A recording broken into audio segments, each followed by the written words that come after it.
Dari Studio 2 Bawaslu Kabupaten Boyolali mempersembahkan talk show penyelesaian sengketa bersama Lukmanul Hakim. Assalamualaikum warahmatullahi wabarakatuh. Selamat siang sahabat Bawaslu dimanapun Anda berada. Berjumpa lagi bersama saya Lukmanul Hakim dalam acara talk show Bawaslu Kabupaten Boyolali. Tentunya beberapa menit ke depan saya akan memandu diskusi pada kesempatan kali ini yang tentunya dengan tema yang menarik dan juga narasumber yang berkompeten di bidangnya. Sahabat Bawaslu dimanapun Anda berada, rencana pelaksanaan pemilihan umum serentak tahun 2024 sudah akan dilaksanakan. Untuk itu telah hadir di studio kita Koordinator Divisi SDM dan Organisasi Bawaslu Kabupaten Boyolali, Bapak Muhammad Mahmudi, dan juga Koordinator Divisi Pengawasan dan Hubungan Antar Lembaga, Bapak Rubianto, di mana nantinya beliau berdua akan menjelaskan ataupun mendiskusikan tema yang akan kita bahas pada kesempatan kali ini. Langsung saja kita sapa narasumber kita yang sudah ada di studio kita kali ini. Selamat siang Bapak Mahmudi dan Bapak Rubianto. Selamat siang Mas Lukman. Selamat siang Mas Lukman. Bagaimana kabarnya hari ini? Kabarnya alhamdulillah baik, sehat. Alhamdulillah sehat. Saya hadir di studio Mas Lukman. Meskipun dalam kondisi pandemi kali ini kita tetap harus untuk melakukan sosialisasi kepada sahabat Bawaslu atau memberikan tambahan ilmu pengetahuan kepada sahabat Bawaslu. Dan pada kesempatan kali ini Bapak, kita akan mendiskusikan terkait potensi sengketa pada tahapan pencalonan pemilihan umum. Tentunya Bapak Mahmudi dan Bapak Rubianto nanti akan memberikan pencerahan terkait hal tersebut. Nah, untuk pertama kalinya kepada Bapak Mahmudi saya akan memberikan pertanyaan terkait tema kita pada hari ini. Yang pertama yaitu sebenarnya apa sih yang dimaksud dengan potensi sengketa pada tahapan pencalonan pemilihan umum itu? Oke, terima kasih Mas Lukman. Jadi potensi sengketa pada tahapan pencalonan itu adalah proses permohonan sengketa yang mungkin muncul pada tahapan pencalonan, baik itu pada masa pemilihan umum maupun pada masa pemilihan kepala daerah atau pilkada, yang itu dilakukan atau disampaikan peserta pemilu atau peserta pemilihan kepala daerah. Apakah ada yang perlu ditambahkan untuk terkait potensi sengketa tersebut? Ya, jadi potensi sengketa itu muncul oleh tadi disampaikan oleh Pak Mahmudi dan peserta pemilu. Peserta pemilu kalau dalam proses pemilihan umum maka nanti akan ada calon anggota legislatif baik di tingkatan kabupaten, kemudian provinsi, dan juga RI. Dan juga nanti kalau dalam proses sengketa pilkada atau pilihan kepala daerah itu bisa juga dari calon perseorangan maupun yang diajukan oleh partai politik. Jadi potensi-potensi itu masuk dalam kemungkinan yang akan terjadi pada tahapan pencalonan tersebut. Sangat mungkin terjadi. Jadi kalau kita lihat proses tahapan pencalonan itu, segala kemungkinan ya proses pemilu itu ada jadi bentuk pelanggaran. Yang kedua yaitu dalam pelaksanaan pemilu atau pemilihan, sebenarnya apa sih yang menyebabkan terjadinya sengketa pada tahapan pencalonan tersebut, itu sebenarnya apa? Kepada Bapak Mahmudi mungkin bisa menjelaskan. Jadi sebelum kita bicara terlalu jauh soal potensi sengketa pada masa tahapan pencalonan, kita harus melihat dulu sebenarnya apa sih yang dimaksud dengan sengketa proses pemilu maupun pemilihan. Jadi sebagaimana diatur dalam pasal 446 Undang-Undang Nomor 7 Tahun 2017 tentang pemilu, bahwa sengketa proses pemilu itu meliputi sengketa yang terjadi antara peserta dan sengketa peserta pemilu dengan penyelenggara pemilu. Dalam hal ini KPU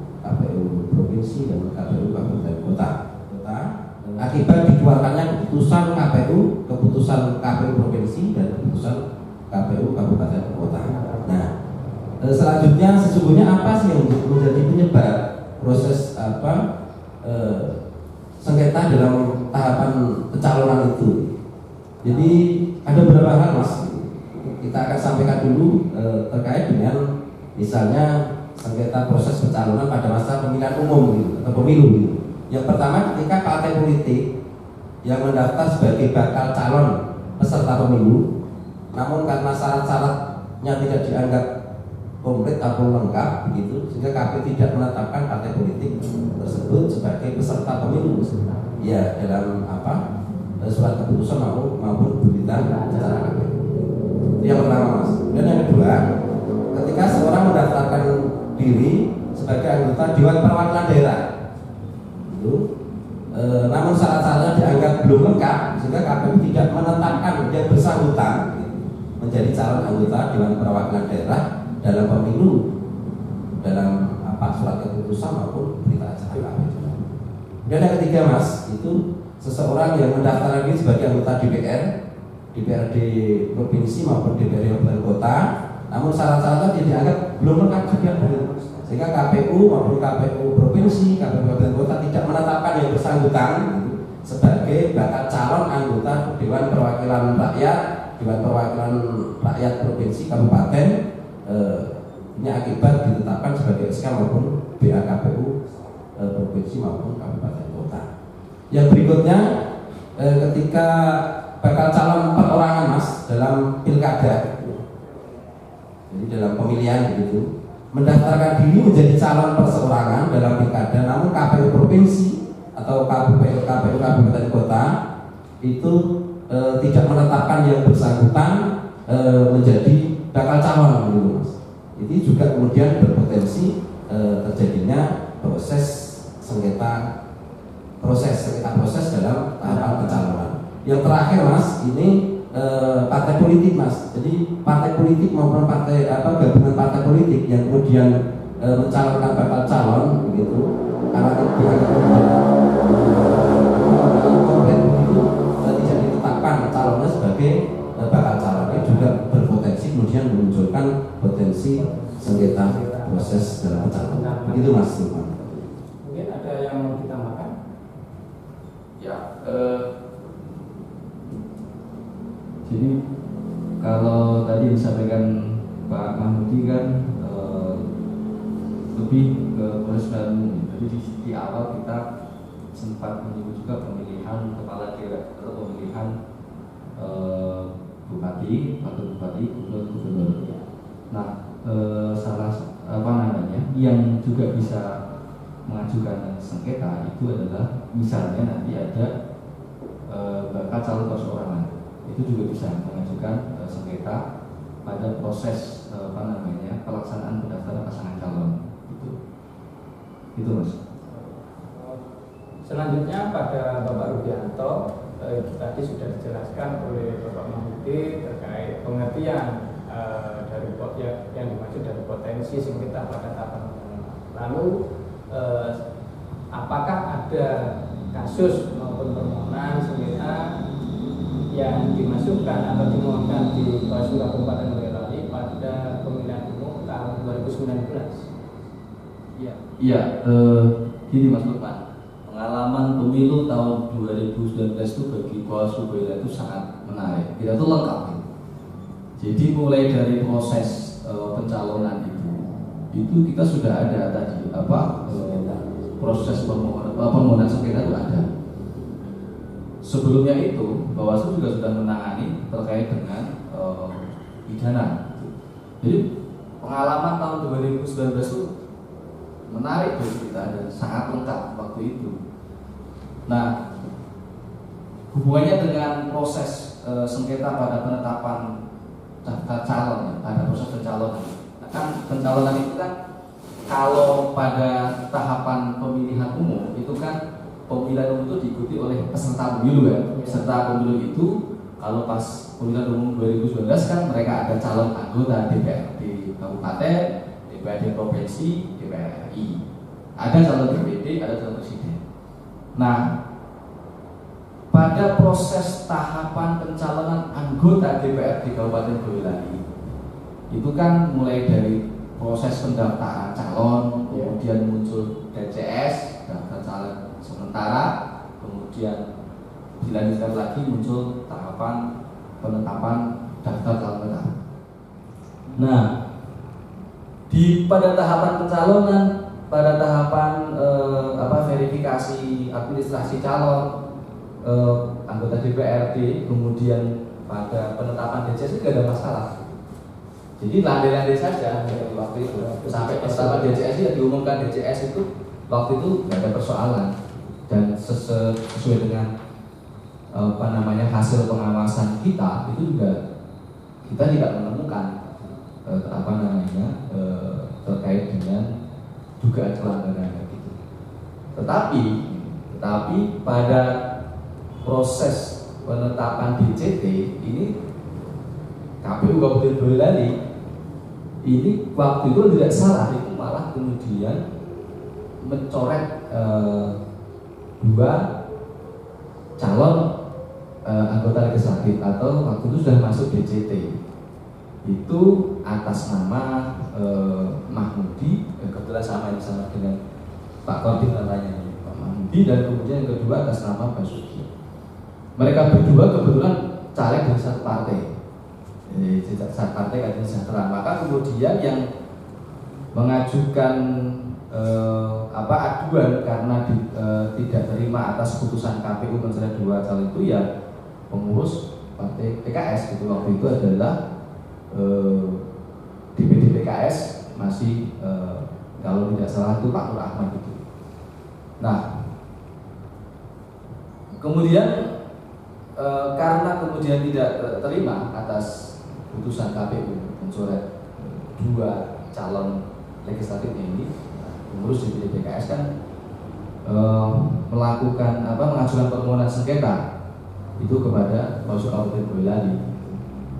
Nah ini dicoret, iya karena dicoret DCT. Jadi kan sebenarnya kan caleg itu ketika mengikuti proses kompetisi pemilu ini kan prosesnya kan lama kan, penjaringan, ya mungkin jadi partainya sendiri, kemudian diajukan oleh partainya, kemudian secara administrasi mereka melengkapi semua sudah lengkap dan sebagainya. Dan tahu-tahu kan ini mereka dicoret. Nah maka karena tidak terima dengan keputusan KPU itu pada proses pencalonan ini kan, mereka sudah ditolak calon tetap, maka mengajukanlah sengketa ke Bawaslu.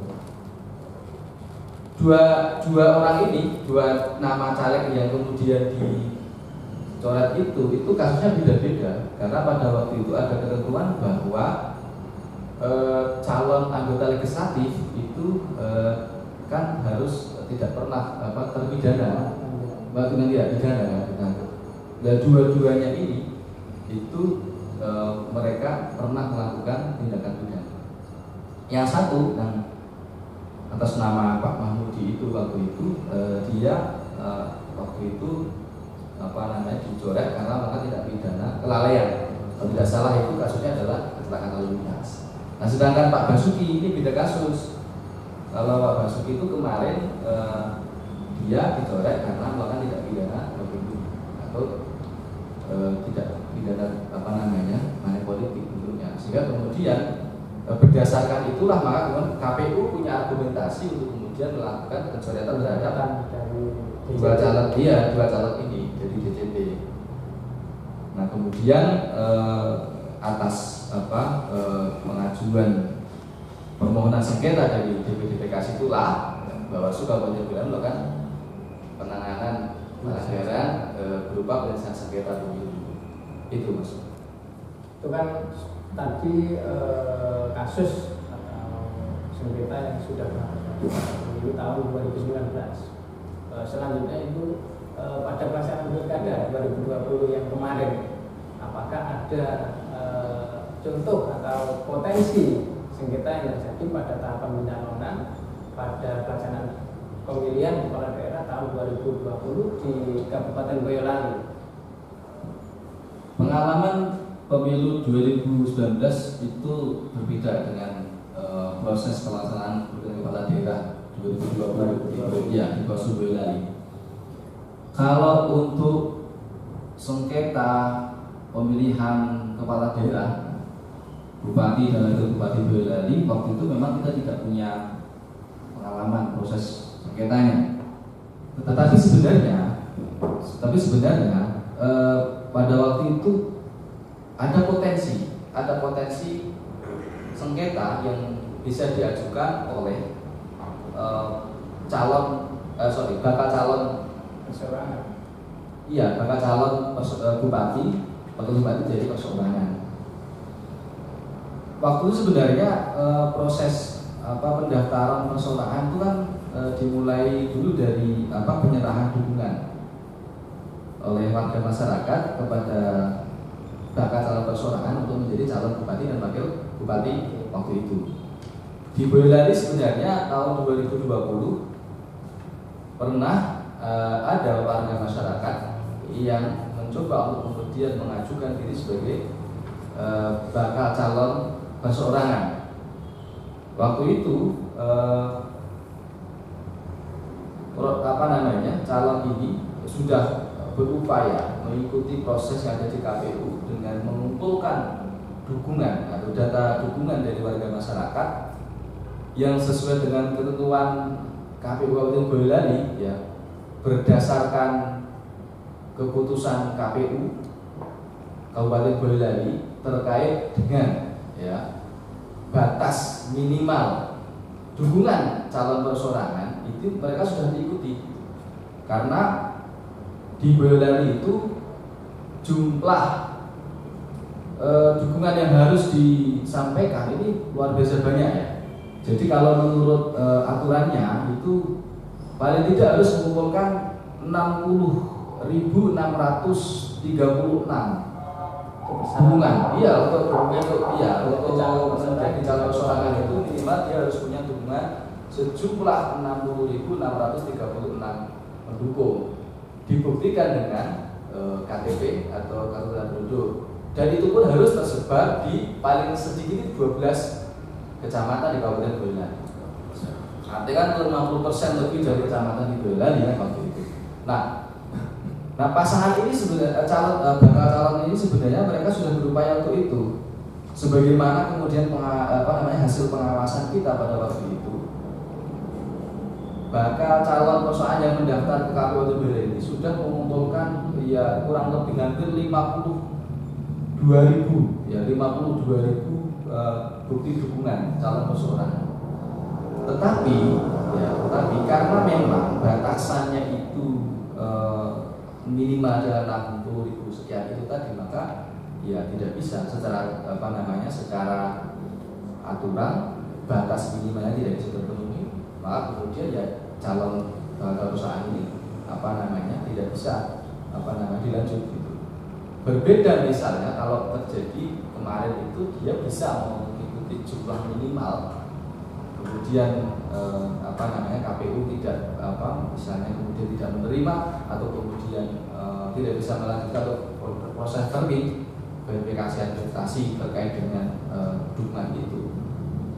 Bakal calon perseorangannya kalau misalnya kemudian dukungannya mencapai batas minimal dan kemudian tidak diloloskan administrasi, itu bisa berpotensi kemudian untuk mengarah kepada proses sengketa pencalonan. Itu yang terjadi, Mas. Jadi potensi itu kemarin ada, tapi karena memang kurangnya itu masih ribuan, ya, sehingga kemudian data dukung itu tidak bisa dipenuhi oleh bakal calon perseorangan tadi. Nah, kalau kemudian bagaimana yang diusung oleh partai politik, ya kemarin karena secara faktanya dan kemudian secara istilahnya itu administrasi, kemudian syarat-syarat semuanya itu terpenuhi, ya tidak ada. Karena kebetulan kemarin kan kita itu pemilihan bupati dan bupati dengan paslon tunggal atau cuma satu pasangan calon gitu. Sehingga proses sengketa untuk tahapan pencalonan untuk pilkada ini kalau berdasarkan dari pengalaman 2020, ya, di 2024 iya seperti hanya 2019 bisa saja terjadi. Artinya bahwa kemudian pengalaman kita di masa lalu itu yang kita lewati itu kita jadikan sebagai referensi ke depan di tahun 2024 bahwa sengketa itu akan bisa jadi ujung. Maka penting kiranya juga kita menyampaikan kepada warga masyarakat ya, bahwa proses penanganan pelanggaran pemilu itu tidak hanya bermuara pada pidana saja gitu. Jadi ada administrasi, ada pidana, ada sengketa, ada kode etik. Maka salah satu yang kemudian hari ini kita diskusikan adalah ini sebenarnya kita itu melakukan pelanggaran ya, pelanggaran bentuknya sengketa. Karena tadi di awal oleh Pak Mahfud dikatakan bahwa atas tidak puasnya peserta pemilu atas keputusan KPU karena keluarnya SK atau berita acara itu maksudnya. Jadi tambahkan ya Mas. Jadi itu masuk menjadi peserta pemilihan. Saya bicara pengalaman di tahun 2020 di Kabupaten Boyolali. Sesungguhnya peserta pemilihan itu kan bisa kemudian pasangan calon itu diusung oleh partai politik maupun gabungan partai politik maupun calon independen atau calon perseorangan. Yang terjadi kemarin calon perseorangan memang masih jauh ya Mas Ruby ya. Jadi kemarin akhirnya KPU juga tidak bisa meloloskan calon perorangan itu. Nah, kemudian dari pintu yang lain, pintu partai politik, sesungguhnya di Boyolali itu memungkinkan kemudian munculnya tidak ada satu paslon Mas. Kalau kemudian partai-partai di luar PDIP itu bisa berkoalisi untuk memunculkan atau mendaftarkan calon, tetapi sampai dengan batas akhir pendaftaran hanya satu calon, sehingga di Boyolali itu termasuk menggelar pilkada dengan paslon itu. Lalu ini untuk yang terakhir terkait potensi sengketa pada tahapan pencalonan. Itu tadi sudah dijelaskan materi maupun contoh yang sudah pernah terjadi pada pemilu 2019 maupun potensi pada pemilihan kepala daerah tahun 2020. Lalu apa yang harus dilakukan oleh partai politik calon peserta pemilu dan calon peserta pemilu itu tersendiri baik legislatif maupun eksekutif untuk meminimalisir terjadinya potensi sengketa pada tahapan pencalonan tersebut. Oke, terima kasih. Jadi peserta pemilu Mas itu partai politik. Kemudian ada calon DPD itu juga menjadi peserta pemilu. Nah, tahapan untuk pemilihan umum itu kan sebenarnya panjang Mas Umar gitu. Nah, tentu di awal-awal itu KPU nanti akan membuka apa yang disebut dengan pendaftaran partai politik peserta pemilu gitu Mas Umar. Ya. Kalau tidak salah untuk pemilu tahun 2024 itu nanti akan dimulai di bulan April tahun 2022 Mas. Tahun depan. Ya, tahun depan sudah mulai tahapan Mas April itu. Nah, bagaimana kemudian partai politik menyiapkan persyaratan untuk menjadi peserta gitu. Nah, yang terpenting Mas, sebuah partai politik untuk menjadi peserta pemilu tahun 2024 itu sebenarnya tidak mudah Mas. Karena nanti ada verifikasi administrasi, kemudian ada verifikasi faktual Mas. Walaupun dengan putusan MK yang berbeda di tahun 2000 kemarin itu ada putusan MK terkait dengan ini. Jadi nanti untuk partai politik yang sekarang sudah ada di Senayan, yang sudah lolos parlemen threshold di tahun 2019 kemarin, itu sudah tidak dilakukan verifikasi faktual, hanya dilakukan verifikasi administrasi. Nah, terkait dengan verifikasi partai politik peserta pemilu, terutama nanti partai politik yang hari ini belum masuk di Senayan, ya maupun partai politik baru begitu Mas, ya, itu harus memiliki jumlah dukungan anggota sekurang-kurangnya 1.000 orang atau 1/1000 dari jumlah penduduk pada setiap kabupaten kota. Itu syarat yang harus sudah dipenuhi oleh partai politik. Kemudian yang kedua, memiliki kepengurusan di seluruh provinsi Mas, di seluruh Indonesia. Jadi seluruh provinsi yang ada di Indonesia itu harus memiliki pengurusnya. Kemudian memiliki 75% pengurus di kabupaten kota. di seluruh Indonesia. Kemudian memiliki kepengurusan 50% jumlah kecamatan di kabupaten kota yang bersangkutan. Kemudian pimpinan pusat itu harus menyertakan setidaknya 30% keterwakilan perempuan. Ya. Ini beberapa persyaratan untuk partai politik menjadi peserta pemilu tahun 2024. Kemudian selanjutnya Mas, jadi proses pendaftaran partai politik. Gitu. Jadi prinsipnya nanti akan dimulai di bulan April. Kita tunggu saja nanti PKPU tahapannya dulu tentang pendaftaran partai politik.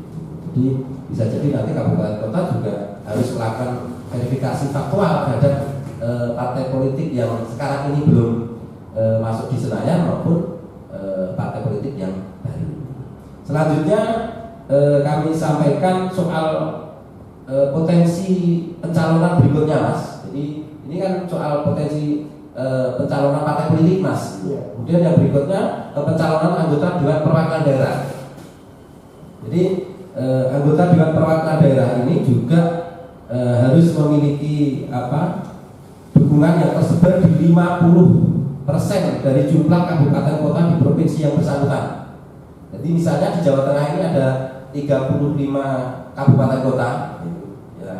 Artinya harus setidaknya memiliki 17 dukungan yang tersebar di kabupaten kota di Jawa Tengah misalnya. Kemudian memiliki jumlah dukungan dengan ketentuan begini Mas. Jadi ada ketentuannya Mas untuk calon Dewan Perwakilan Daerah. Provinsi dengan jumlah penduduk yang termuat di dalam daftar pemilih dengan 1 juta orang itu harus mendapatkan dukungan paling sedikit 1.000 pemilih, dan seterusnya. Itu ada aturan-aturan yang kemudian harus dipenuhi oleh calon Dewan Perwakilan Daerah ketika mendaftarkan sebagai bakal calon. Kemudian soal ini Mas yang kemungkinan nanti akan muncul sengketa proses dalam masa tahapan pencalonan itu nanti mungkin ketika kemudian soal pencalonan legislatif Mas. Jadi kalau DPD ini kan perorangan Mas, tapi kalau calon legislatif baik itu DPR RI, DPR kabupaten kota, DPR provinsi itu kan dicalonkan oleh partai politik, sehingga nanti ada persyaratan-persyaratan yang harus kemudian dipenuhi oleh bakal calon. Jadi ada syarat calon, ada syarat pencalonan. Nanti akan berbeda ini jelasan Mas. Ya, saya nyambung yang disampaikan oleh Pak Mahmudi bahwa proses menuju penetapan calon peserta pemilu itu memang panjang. Tadi disampaikan ada syarat calon, ada syarat pencalonan. Nah, ke depan sebenarnya ada semacam proses verifikasi yang harus dilakukan oleh peserta pemilu atau penyelenggara pemilu agar kemudian ke depan tidak terjadi proses pelanggaran yang mengarah pada sengketa. Apa yang kemudian menjadi perhatian? Yang menjadi perhatian adalah isu-isu yang sering muncul pada proses pencalonan. Misalkan terkait dengan syarat calon. Syarat calon ini kan kita tahu bahwa banyak sekali ya secara administratif itu harus terpenuhi. Kemudian beberapa yang kemudian muncul sebagai syarat yang katakanlah sering muncul menjadi bahan diskusi atau menjadi hal-hal yang bisa kemudian mengarah atau kemudian mengarah kepada pelanggaran. Itu contoh misalnya terkait dengan syarat tidak pernah dipidana penjara misalnya. Nah, hal-hal ini yang tadi kemudian sebagai contoh di tahun 2019 itu jadi dipidana penjara karena apa kasusnya kan begitu. Karena sepanjang orang itu tidak dicabut hak pilih dan hak dipilihnya oleh pengadilan, maka semua kan punya hak untuk mencalonkan diri sebagai dicalonkan sebagai orang peserta pemilu ya. Dalam hal ini kalau kemudian ada calon legislatif ya berarti dia dicalonkan sebagai calon anggota legislatif. Bisa kemudian juga kalau tadi pada proses pendaftaran partai politik itu kan isu yang sering muncul, misalnya syarat keterwakilan perempuan 30%. Ya, ini biasanya ramai didiskusikan. Kemudian menjadi objek ya, atau menjadi istilahnya itu bahan yang bisa kemudian dijadikan acuan pada sengketaan begitu.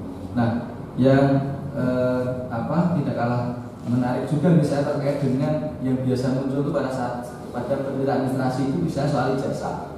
Soal ijazah itu itu sering muncul juga kasus-kasus yang kemudian mengarah pada sengketa karena ijazahnya misalnya secara tidak diakui, atau kemudian muncul juga misalnya ijazah palsu misalnya, itu bahkan bisa mengarah kepada pidana begitu.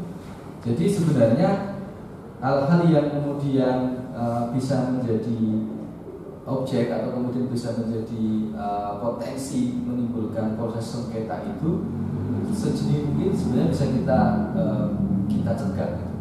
Nah, yang kemudian perlu dipahami juga oleh peserta maupun oleh penyelenggara pemilu adalah bagaimana kemudian memahamkan ini, artinya bahwa regulasi ini bisa dipahami bersama-sama sehingga tidak menimbulkan tadi persepsi yang berbeda. Soal tadi misalnya dipidana penjara kan apa gitu, karena dia kelalaian atau karena dia korupsi misalnya. Bisa penjara dengan putusan berapa tahun? Berapa tahun juga menjadi pertimbangan juga. Artinya itu tadi kan ketika partai politik maupun calon peserta pemilu itu ketika melakukan pendaftaran itu kan yang harus diperhatikan itu syarat administrasi ataupun syarat dukungan yang harus dipenuhi ketika melakukan pendaftaran tersebut. Ya, jadi di bahasanya Pak Mahmudi adalah tadi syarat calon dan syarat pencalonan itu harus terpenuhi.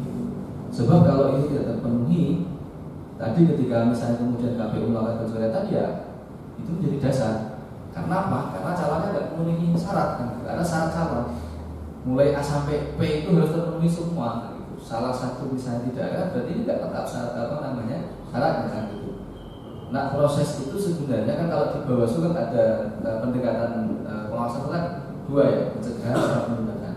Nah, pada proses pencegahan sebenarnya kalau pada proses tahapan pendaftaran itu kita juga tidak istilahnya itu diam. Kita sudah lakukan upaya itu, kita melakukan sosialisasi, kita bahkan bersurat kepada pimpinan partai politik, bersurat kepada KPU terkait bagaimana misalnya kelengkapan syarat calon itu. Itu upaya kita untuk mencegah.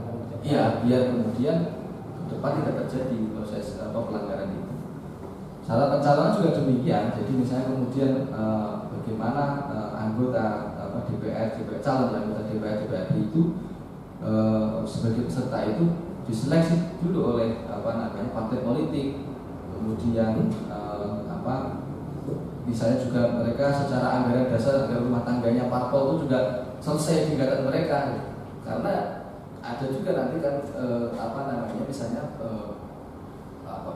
meskipun bukan di ranah sengketa kita ya, tapi di internal partai misalnya dengan partai itu kadang nggak selesai juga kan gitu. Itu bisa terjadi, maka kemudian syarat pencalonan itu harus clear dulu itu di tingkatan partai politik dan calon pesertanya. Oke, jadi saya tambahkan Mas Iman, jadi tahapan pencalonan itu sangat panjang.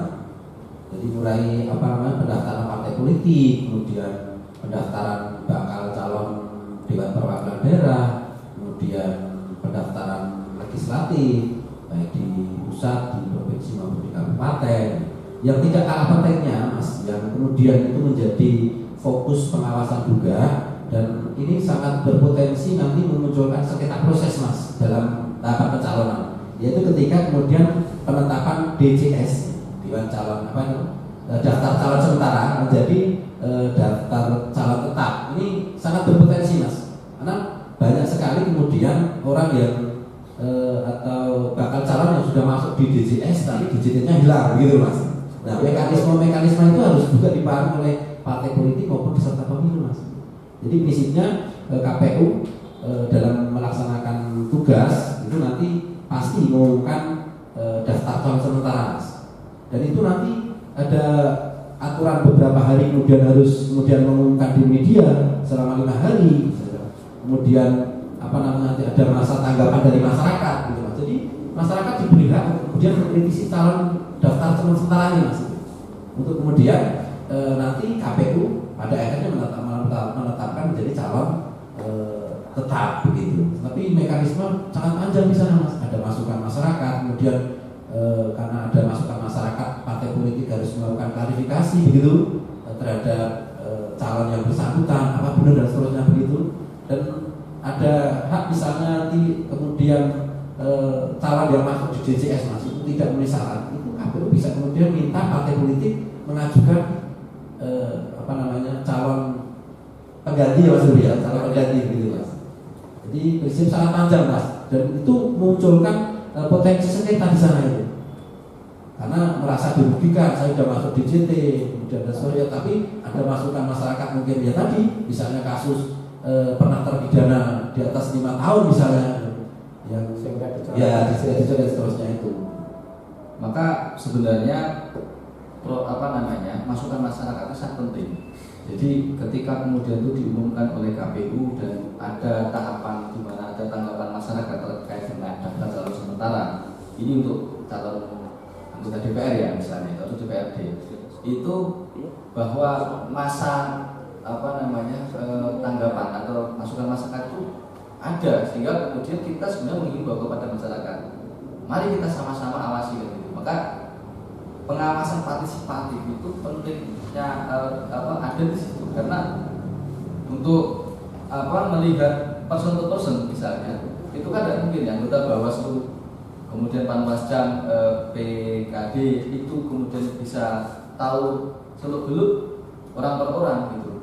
Jadi misalnya begini, kalau tahun 2012 itu ada, kalau tidak salah ya, 338 calon anggota legislatif untuk Kabupaten Boyolali saja dari 5 dapil itu mengawasi 338 orang dengan syarat yang sangat rigid begitu. Ini kan kalau memang masyarakat tidak terlibat, itu kan juga ini pekerjaan yang tidak mudah gitu. Kecuali beda misalnya kemudian masyarakat itu tahu dari 300 orang itu, oh ini pernah melakukan misalnya tadi kasus ini pernah terpidana atau ini pernah melakukan tindakan apa gitu, ya kemudian bisa menggugurkan menjadi seorang calon gitu.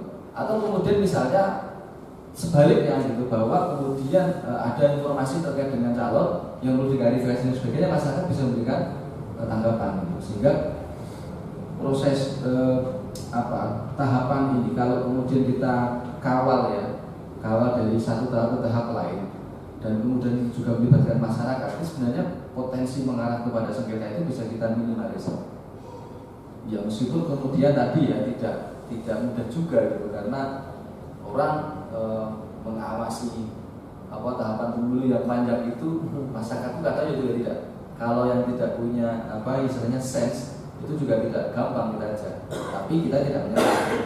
Makanya kemudian Bawaslu dalam hal ini sering melakukan kegiatan sosialisasi partisipatif dalam rangka untuk itu, membantu biar kemudian proses-proses pengawasan ini bisa dilakukan bersama-sama. Itu tadi kan sudah dijelaskan terkait persyaratan pada pelaksanaan pemilihan umum. Betul Mas ya. Lalu untuk pelaksanaan atau persyaratan pada pemilihan kepala daerah itu seperti apa? Oh ya Mas. Betul tadi kita bicara soal pendaftaran partai politik, kemudian calon dewan perwakilan daerah, kemudian calon DPR RI, DPR provinsi dan kabupaten kota gitu. Nah selanjutnya pertanyaan Mas Lukman terkait dengan bagaimana pencalonan terhadap pelaksanaan pemilihan gubernur, pemilihan bupati dan wali kota gitu. Jadi prinsipnya tadi di awal diskusi kita Mas, itu bahwa peserta pemilu atau peserta pemilihan itu bisa partai politik, bisa kemudian perorangan atau independen gitu. Nah untuk pemilihan itu juga pintunya ada 2 Mas. Yang pertama tentu peserta perorangan atau pencalonan yang tidak melalui partai politik begitu Mas. Nah itu diatur juga bagaimana kemudian seseorang yang ingin mendaftarkan menjadi gubernur, wakil gubernur, pasangan maksudnya ya, pasangan gubernur, wakil gubernur maupun pasangan bupati, wakil bupati maupun wali kota itu punya persyaratan. Untuk kabupaten, saya bicara kabupaten ya Mas ya, untuk calon independen yang di kabupaten itu juga ada aturannya Mas. Misalnya dengan jumlah daftar pemilih 250.000 jiwa itu harus setidaknya memiliki atau didukung oleh 10% Mas. 10% ya. Kemudian 250 sampai dengan 500 jiwa itu harus didukung 8,5%.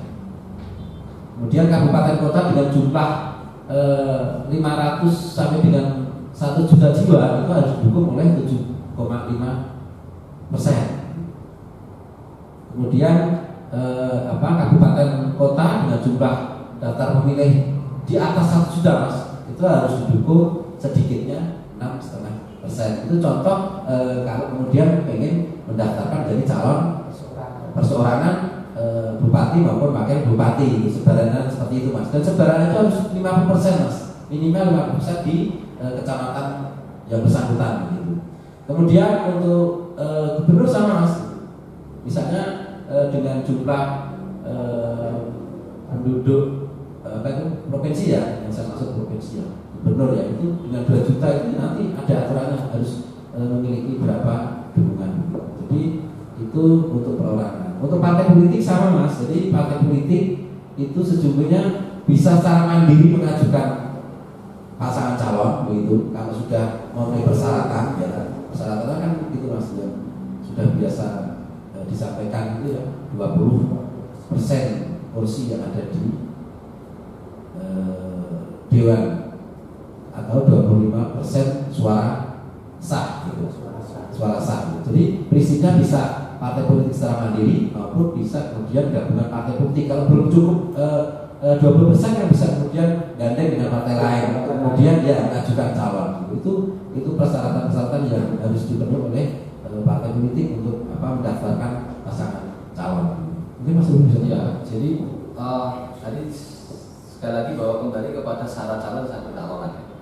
Maka kemudian juga unsur ini kan harus terpenuhi. Syarat calon itu kalau tadi terkait dengan calon legislatif, sekarang kita bicara soal calon kepala daerah, kita bicara soal calon bupati, gubernur, wali kota, dan wali kota.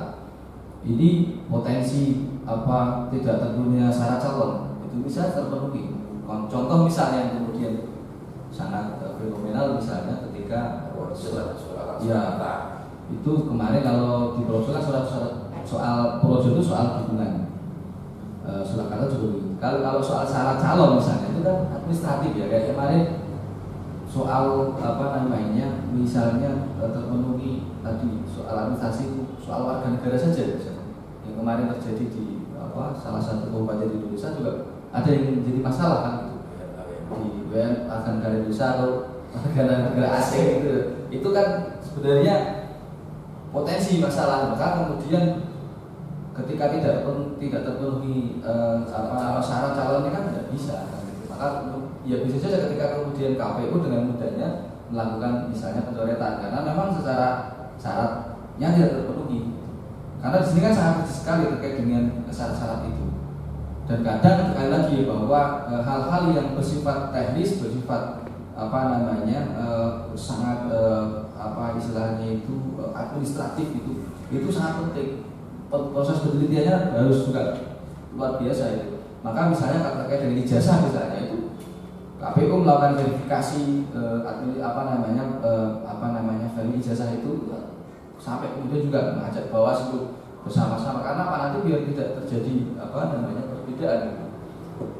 Ini kan syarat karena syarat calon gitu. Jangan sampai kemudian ketika hal-hal yang bersifat administrasi ini kan bisa kemudian menimbulkan pelanggaran. Sehingga sekali lagi ketika masuk di syarat pencalonan, kalau bicara soal pengalaman ya kalau di Boyolali itu syarat calon itu tidak ada masalah. Kemarin pas Pilkada itu apalagi bupati pernah menjabat gitu. Saya kira secara administrasi ya sudah terpenuhi kan gitu. Kalau yang kemarin yang misalnya jadi calon perseorangan gitu yang mencoba untuk kemudian menyerahkan data dukungan sebagai syarat menjadi calon ya, itu terjadi dan pernah ada. Bisa jadi kemudian nanti karena tadi syaratnya itu harus 60.000 untuk ke depan bisa jadi berubah karena daftar pemilih kita juga berubah. Kalau untuk legislatif misalnya karena 20% jumlah kursi itu ya ke depan kalau melihat dari tren jumlah penduduk di Boyolali akan berubah, jumlah kursi bisa jadi juga berubah, tidak 45 tapi juga 50. Nah hal ini saya kira nanti ke depan mungkin Bawaslu juga akan serius dalam hal soal ini karena nanti kita itu akan ada perubahan jumlah kursi Mas itu. Ini simulasikan gitu. Iya, jadi kan ini sesuatu hal yang saya kira tahapan hal yang baru ya. Nanti kemudian pasti tidak istilahnya itu ya tidak kemudian ditinggalkan, tidak pasti kan kemudian akan mulai dari sekarang diproses dibahas diskusikan. Karena untuk pilkada itu menjadi syarat pencalonan. Nggak tahu undang-undang ke depan itu masih pakai pilkada 2024 itu nanti pemilu kadanya kan November. Nah itu menggunakan hasil pilkada yang 2024 atau 2012 itu yang nanti sama-sama kita ikuti lah perkembangannya bagaimana. Itu Mas Lukman. Baik Bapak Mahmudi dan Bapak Rudianto, terima kasih atas jawaban diskusi kita pada hari ini. Sangat menarik diskusi yang telah disampaikan dan saya berikan kesempatan untuk memberikan closing statement pada kesempatan hari ini. Ya, saya juga Mas Budi ya. Terima kasih Mas Lukman. Jadi yang pertama kami ucapkan terima kasih telah diberi kesempatan untuk kemudian berdiskusi bersama terkait dengan potensi sengketa proses pada masa atau pada tahapan pencalonan baik itu pemilihan umum maupun pemilihan kepala daerah. Nah tentu apa yang saya sampaikan banyak yang mungkin kurang pas begitu, ada banyak salah kata begitu, sekali lagi saya mohon maaf begitu. Tetapi prinsipnya kita harus bersama-sama optimis begitu menghadapi pemilihan umum tahun 2024 itu yang mungkin tahapannya mulai tahun depan Mas, sudah mulai tahapan. Semoga kita diberikan kesehatan, senantiasa diberikan nikmat dari Allah Subhanahu Wa Taala berupa kesehatan itu betul-betul kita gunakan untuk yang sebaik-baiknya. Demikian yang bisa saya sampaikan. Terima kasih Mas Lukman. Ya, saya mengulangi saudara Pak Mahmudi bahwa terima kasih atas kesempatan yang diberikan di forum ini dengan segala keterbatasan dan kemampuan kami menyampaikan terkait dengan tema kita terkait dengan potensi sengketa pada tahap pencalonan. Harapannya adalah kita ke depan ya tadi optimis karena 2024 itu nampaknya berbeda dengan 2019 ya, karena ada proses tahapan pemilu dan pemilihan yang berdekatan, beririsan, sehingga penyelenggara pemilu ke depan ini memang saya kira dituntut untuk lebih profesional dan dalam hal melaksanakan proses-proses pelaksanaan pemilu, baik KPU dan Bawaslu.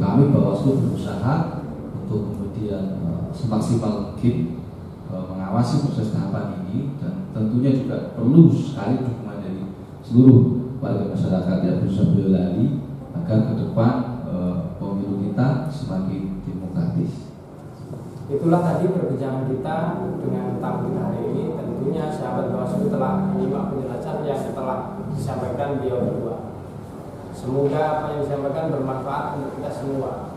Sayang sekali sahabat Bawaslu yang saya cintai, waktu kami menemani sahabat Bawaslu telah habis. Tak lupa kami ucapkan terima kasih kepada Bapak Muhammad Mahmudi dan Bapak Rudianto yang telah berkenan hadir dan meluangkan waktu untuk datang ke studio kami.